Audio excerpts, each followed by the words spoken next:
I'm Michael Carnuccio, president of the Oklahoma Council of Public Affairs. This week we're talking Medicaid reform with Jason Sutton, health policy analyst for the Center of Health Freedom here at OCPA. Recently, Jason partnered with Jagadish Gokhale of the Cato Institute to take a look at Medicaid growth under the Patient Protection and Affordable Care Act that we all know of as Obamacare. Jason, one of the things in looking at Medicaid, you mentioned that Medicaid in Oklahoma, the growth is unsustainable. Why is that? Well, currently, Oklahoma's Medicaid program consumes about 1/6 of our entire state appropriations. Wow.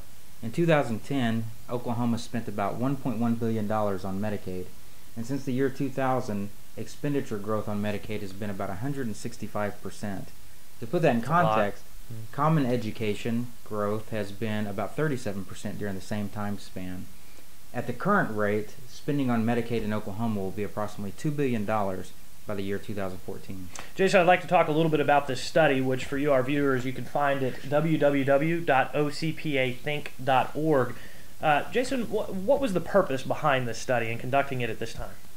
Well, Obamacare requires every state to expand their Medicaid program to include every citizen with an income of up to 138% of the federal poverty level. Obviously, that's going to put tremendous stress on state budgets. Sure. Until now, there had been no comprehensive studies done that would project what this expansion under Obamacare would do to Oklahoma's state budget.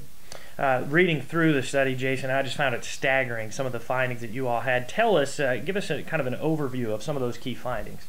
Well, what we found was almost unbelievable. Our research projects that this expansion under Obamacare will increase enrollment in Oklahoma's Medicaid to approximately 36% of the state population by the year 2023, and will add about $11.4 billion to state expenditures during the first 10 years after the law takes effect. Obviously, that type of growth is unsustainable. Well, and it's alarming for the state, and I know policymakers are already starting to read this report and look into what the state can do. Let's talk about that a little bit. What options are available for the state of Oklahoma? Unfortunately, because this is a federal law, there's very little that the state can do to prevent this expansion from taking place. Our hope is that the Supreme Court will either overturn the law or Congress will repeal the law.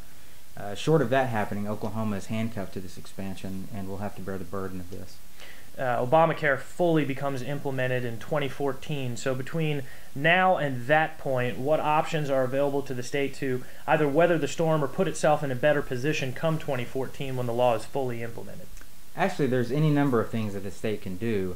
Unfortunately, they all require federal approval. The most promising reform that Oklahoma can undertake would be to convert our program into a block grant program, take that funding, and then use it as premium assistance for truly poor and disabled Oklahomans. Other things like increasing cost sharing, for instance premiums, co-pays, and deductibles, are also ways that we can restrain costs but also require federal consent. What Oklahoma really needs is bold leadership from our state leaders and our congressional delegation to seek federal waivers that will give our state the flexibility we need to implement real cost-saving reforms. Absolutely. Jason, thank you for your time today. We've been talking with Jason Sutton, health policy analyst for the Center of Health Freedom here at OCPA. Again, the report that we're discussing today can be found at www.ocpathink.org. And this report and all the research that we do at OCPA is made possible by your support, your continued investment in freedom and investment in OCPA. Thank you for that investment. Thank you for helping this organization to continue to grow and enact on its mission to advance free market principles, limited government policies, and the individual initiative in the state of Oklahoma. Again, Michael Carnuccio talking with Jason Sutton about Medicaid reform. You can find the study at ocpathink.org. Follow us on Twitter at OCPAthink, and also please join us on Facebook. Jason, thank you for your time. We'll see you all again next week. Have a wonderful weekend.